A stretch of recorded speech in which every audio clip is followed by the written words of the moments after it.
클릭 감사합니다. 삼테크TV 김선표입니다. 만나서 반갑습니다. 이번 시간은 전세금 10%의 복비 이사비 안 주면 집 못 뺀다. 의리된 집주인, 코로나 중에 주가만 급등했다. 미국 중화웨이의 사형 선고, 점프의 기로에선 화웨이, 코로나 발원지 우한 중국인 입국 허용. 그럼 2단계는 뭘까? 라는 주제로 얘기를 나눠보도록 하겠습니다. 자, 신문 헤드라인 몇 개 보고 말씀드리겠습니다. 역사상 가장 극적으로 코로나 중에 주가만 급등한 이유는 뭘까? 전세금 10%의 복비 이사비 안 주면 집 못 빼요. 의리된 집주인. 화웨이에 사형 선고된 미 제재. 오늘부터 반도체 어디에서도 못 산다. 존폐 기로에선 화웨이. 이렇게 되어 있는데요.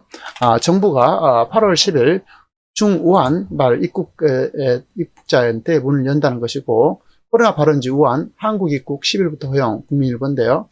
우한발 승객이 온다고 인천 우한 하늘길에 네티즌들 부글부글인데요. 세부적인 내용을 살펴보도록 하겠습니다. 월스트리트저널은 80여 년 전 증시 역사상 가장 극적 반등을 이뤘다라는 것이고요. 실업률을 놓고 백신 없는 상황에서 매우 이례적이다. 돈풀기하고 또 회복 기대, 개인 투자자의 기환 등이 이제 배경이라는 것입니다. 자, 보시는 바와 같이 다우존스, S&P 지수, 나스닥 100, 나스닥 종합, 뉴욕 종합 지수 전체적으로 이렇게 다 급등하고 있습니다. 자, 그래서 이게 세부적으로 보면요, 이제 나스닥 지수를 보면 6개월 동안 끊임없이 지속적으로 상승했습니다. 물론 이제 잠깐 내렸다가 지금 이제 소강 상태에 있지만 그런 상태에 있고 지금 오늘 시간 현재 11,438.87포인트입니다.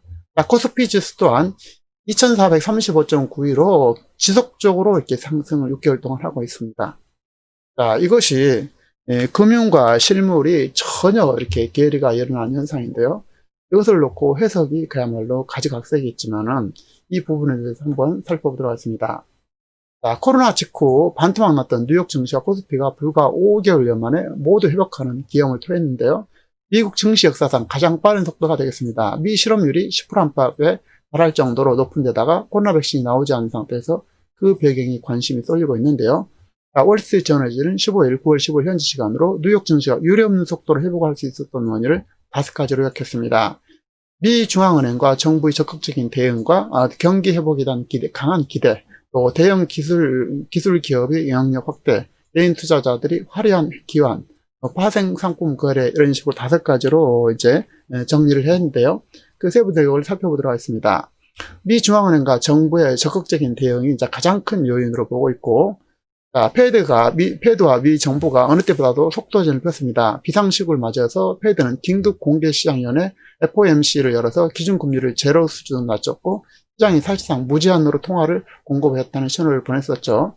이 정부 또한 마찬가지입니다. 개인들에게 1억 5천만 달러에 달하는 현금을 풀어 제꼈고 경기 부양 차원의 중소기업엔 총 5조 달러를 지원했습니다.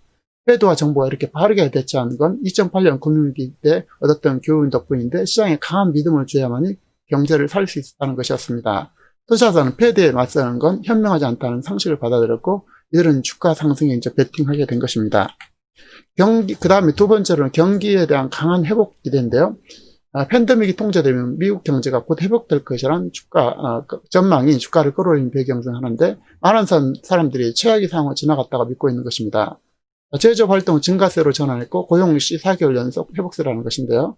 기업 이익도 지난 분기에 바닥을 쳤을 가능성이 있고 팩트셋에 따르면 S&P 상장 기업들이 올 2분기 실적은 작년 동기 대비 32% 감소했습니다. 2009년 이후 최악의 실적이지만 이때를 기점으로 다시 회복될 것이라는 게 투자자들의 생각이라는 것입니다. 경제학자들 역시 내년 미국 국내 총생산이 과거 70여 년에 보지 못한 속도로 회복될 것이라고 전망하는 게 연구기관의 누솔드 그룹의 전언이 되겠습니다. 골드만삭스는 S&P 500 지수가 연말까지 6.4% 추가 상승할 여력이 있다고 분석하고 있습니다. 세 번째로는 대형 기술 기업의 영향력이 확대됐다는 것인데요.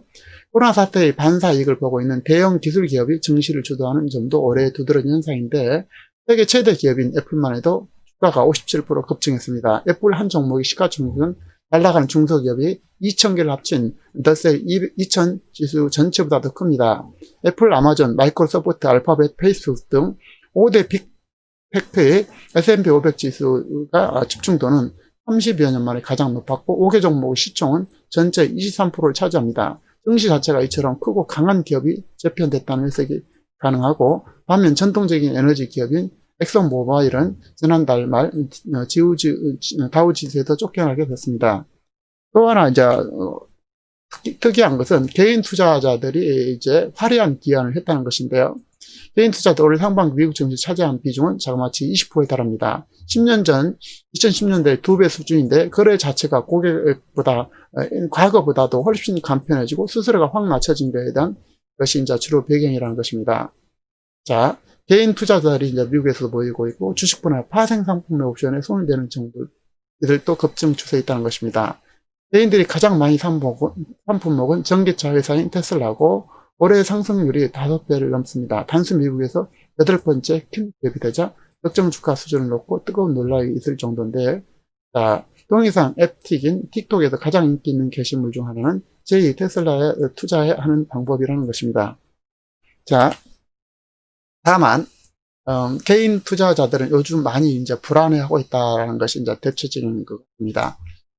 그리고 어느새 급증한 파생 상품의 거래라는 건데요. 투자자들은 올해 달리는 말에 올라타는 주식에 거래에 유독 몰두했는데, 테슬라처럼 한번 오르기 시작한 종목에 투자가 쏠렸던 배경이 되겠습니다.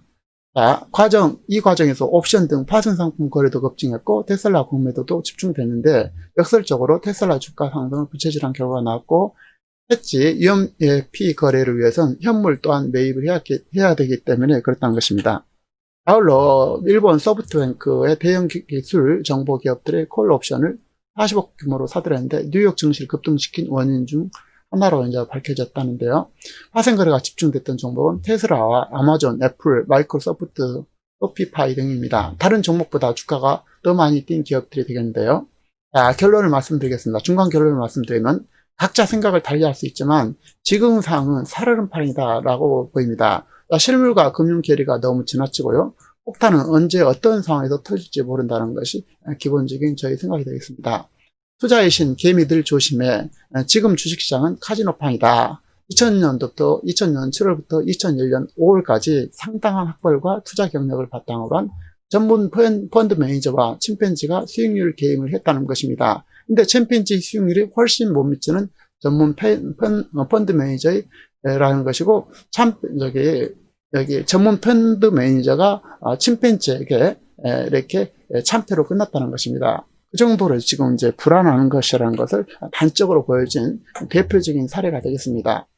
자, 1999년 다크볼브, 2008년 글로벌 금융위기로 인한 시장 붕괴를 예측했던 하워드 막스 오클리트 캐피털 회장은 코로나 충격에도 끝없이 상승하는 주식시장을 시장 분위기 중심축이 돈을 잃을 수 있다는 공포감에서 기회를 놓칠 수 있다는 공포감으로 변했다면서, 잘못될 리 없다라는 낙관주의가 팽배해 있는데 지금은 매우 신중히 할 때라는 거고 평가하고 있습니다. 저는 하워드 막스 이분의 고견에 무게를 꼭 두고 싶습니다. 자, 다음 주제로요. 전세금 10%에 복비 이사비 안 주면 집 못 빼요. 의리된 집주인인데요. 새로 살 집을 구하겠다면서 알아볼 집이 계약금조로 전세금 10%를 받아간 세입자가 갑자기 집이 안 구해진다며 계약갱신 청구권을 쓰겠다고 말을 바꾼다는 것입니다. 자, 실거주용으로 집을 매수한 A씨는 버티는 세입자 때문에 골치를 썩고 있다는 것인데, 매매 계약 때 세입자가 나가기로 한 터라 믿고 있었는데 갑자기 못 나가겠다고 말을 바꾼 탓이 되겠습니다. 어렵게 연락을 닿은 세입자는 법이 어려워 청구권을 사용할 수 있다는 걸 모르다면서 매수자가 사정 때문에 집을 구하고 있으니 이사비, 복비 정도는 지원해줘야 하는 거 아니냐고 했다는 것입니다. 부동산에서 분쟁으로 가면 매수자만 손해라면 요구를 들어주라는 식으로 얘기했다는 것인데요. 임대차 3법 시행 이후 실거주 매수자의 실거주 불가 논란이 사그러지지 않은 가운데 버티는 세입자를 내보내기 위한 뒷돈이 제공되고 있다는 사례가 곳곳에서 나타나고 있다는 것입니다. 정부 법 해석이 세입자 입장에 치우친 탓에 채용권 사용을 두고 말을 바꾸는 세입자가 생겨도 매수인 입장에서는 뾰족한 해결책이 없다는 것인데, 사정이 이렇다 보니 원래 계획대로 이사갈 예정이었던 세입자들도 이사비 명목으로 지원금을 요구하는 뒷돈이 반영화되고 있다는 우려까지 나오고 있다는 것입니다. 심각한 얘기죠. 자, 실제로 부동산 카페 등에는 세입자 내보내기 비상이 걸린 실거주 매수인들의 이 같은 피해 사례가 연이어서 불거지고 있는데, 하부금 명목의 금전적 보상을 제공하더라도 세입자가 법을 잘 몰랐다거나 집이 잘 구해주지 않는 식으로 이제 태도를 바꾸면 상황이 복잡해진다는 것입니다. 그래서 전세금 10%, 현지금은 기본적인 수준이고 세입자가 집을 보러 다니다가 마음에 드는 집을 발견한 경우 전세값의 10% 수준을 계약금조로 지급해야 하니 나중에 받을 전세금의 일부를 미리 받아야 한다는 이유가 되겠습니다. 매수인 사정으로 이사한다는 이유로 새로 구하는 전셋집 복비도 요구하는 식이 되겠습니다. 여기에 이사 비용까지 요구하는 세입자도 늘고 있고 매수인 입장에서는 세입자가 돈이 없어서 계약을 깼다고 하면 대리 난처한 사정이 되기 때문에 울며 겨자 먹기로 들어줄 수밖에 없다는 것입니다. 한 집주인은 당연한 듯 뒷돈을 요구하는 걸 보면서 관행처럼 된 것 같다라고 하는 것입니다. 시대가 참 이상스럽게 변하고 있습니다. 이런 문제가 벌어진 걸 허술한 제도 탓이 이제 가장 큰 것이고 정부는 세입자와 집주인의 청구권 포기에 대한 합의를 인정한다면서도 세입자가 이런저런 핑계를 대며 말을 번복할 경우에는 상황에 따라 판단을 받아봐야 한다면서 참 두리뭉실한 태도를 보이고 있다는 것입니다. 당장 실거주 용도로 집을 구입한 집주인으로서는 언제 어떻게 결론이 날지도 모르는 분쟁조정위원회나 법원을 찾아가는 편이 더욱 불리하게 되는데 이 같은 제도 문제점에 대해서 정부 관계자는 당사자끼리 문제를 해결하자는 의지가 있다면 그 과정에 뭐라고 하기 어렵지 않겠냐며 세입자 측에 도움을 주는 제도를 마련하는 것만큼 그렇게 무리한 요구가 나올 것이라고 보지 않는다고 말을 하고 있는데 참 한심한 말이 아닐 수 없겠죠. 자, 하회의 사회형 선고된 미 제재에 대해서 알아보도록 하겠습니다. 미 추가 제재, 하회의 반도체 우회 조달, 원천 봉쇄, 전문가들 사형 선고, 치명상 등 부정적 영향 전망, 하회의 비축 물량으로 1년 이상 버티지 못할 것, 스마트폰 두고 경쟁하던 사요미 삼성전자는 이익이다. 오늘부터 화웨이 반도체 어디서 못 산다. 존폐 기로에선 화웨이 이렇게 되어 있는데요. 자, 화웨이. 자, 미국이 이제 화웨이에 대해서 강력한 제재를 해서 지금 여러 가지로 이제 중국이 매우 어려움의 입장이 처해 있죠. 미국 최대 통신 장비 스마트 제조업체 화웨이에 대한 미국 전문적 반도체 제재가 9월 15일 현지 시간으로 시작됐고 반도체 수급기를 원천 차단해서 화웨이를 사실상 존폐기로 해석한 것만큼 초강력 제재이고 글로벌 반도체 업계에 커다란 변곡점이 될 전망입니다. 자, 다음 코로나 발원지 우한 한국 입국 10일부터 허용 이렇게 되어 있는데요. 자, 세부 내용을 좀 살펴보도록 하겠습니다. 우한 승객 우한발 코로나 승객이 온다고 인천 우한길 하늘길에 네티즌들은 부글부글 거리고 있는데요. 자, 오늘 8월 10일부터 중국 후베이성 관련 입국 제한과 사증 관련 해제 조치를 할 예정이라고 밝혔는데, 자, 이에 따라서 인천 우한 노선이 9월 16일부터 재개되면서 사이버상 네티즌들은 항의성 반응이 올라오고 있습니다. 코로나 발생지로 알려진 우한에서 자칫 코로나가 전파될 경우 국민적 희생 끝에 완화된 코로나 방역 2단계 조치마저 무색할 수 있다는 지적이 되고 있습니다. 자, 9월 15일 국토교통부와 항공업계에 따르면 국토부는 12일, 지난 14일 중국 지방정부의 방역 확인증과 중국 인민민항국의 운항 허가를 받은 티웨이 항공의 인천 우한 노선 운항을 허가 결정했다는 것입니다. 자, 사회적 거리두기 2단계, 2.5단계 확대하여서 얼마나 많은 경제적 피해와 국민의 고통이 그야말로 끝이 없는 그럴 지경인 마당에 중국인 코로나 발원지 우한 중국인들을 입국시킨다는 것이 얼마나 당혹스러운 조치인지 참으로 당혹스럽지 않을 수 없습니다.